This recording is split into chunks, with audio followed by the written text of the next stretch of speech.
Hello student, আশা করি সবাই ভালো আছো। রসায়নের এই প্লেলিস্টে আমরা আলোচনা করব দ্বিতীয় পত্রের তৃতীয় অধ্যায় পরিমাণগত রসায়ন নিয়ে। এই অধ্যায়টিকে আমরা 22টি লেকচারে ভাগ করেছি।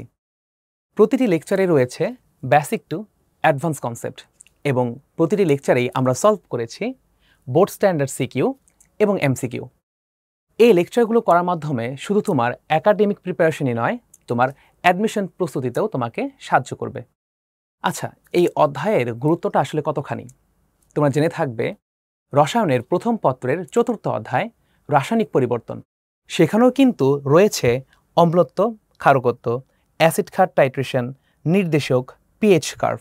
তো তুমি যখন এই লেকচারটি যখন দেখবে, একই সঙ্গে রসায়ন সেই প্রথম পত্রের অধ্যায়টিতেও তোমাকে সাহায্য করবে।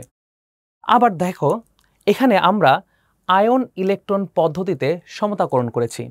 আমরা রসায়নের জন্য যার বইটি বিশেষ করে ফলো করি, হাজারি স্যারের বই, সেই হাজারি স্যারের বইয়ে যতগুলো আয়ন ইলেকট্রন পদ্ধতিতে সমতাকরণ রয়েছে আমরা এখানে সবগুলোই সলভ করেছি। শুধুমাত্র সমতাকরণই নয়, এই ব্যাপারে যতগুলো আমাদের গাণিতিক উদাহরণ রয়েছে এবং যে গাণিতিক উদাহরণগুলো বোর্ডে এসেছে আমরা সেগুলোও কিন্তু সলভ করেছি। আবার দেখতে পারবা লেকচার 20, 21, 22 বিয়ার-ল্যাম্বার্ট সূত্র এবং ক্রোমাটোগ্রাফি, এগুলো শুধুমাত্র তোমার ইন্টারমিডিয়েট লাইফে নয়, তোমার ইউনিভার্সিটি লাইফেও তোমাকে সাহায্য করবে।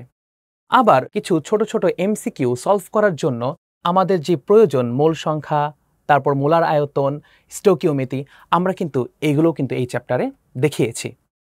তো আশা করি তোমরা এই প্রত্যেকটি লেকচার তোমরা দেখবে এবং এই ব্যাপারে তোমাদের কোনো কোয়েশ্চেন থাকলে তোমরা অবশ্যই কমেন্ট বক্সে জানাবে, আমরা তোমাদেরকে ফিডব্যাক দেওয়ার চেষ্টা করব। সো দেখা হবে অন্যরকম পাঠশালার ক্লাসে।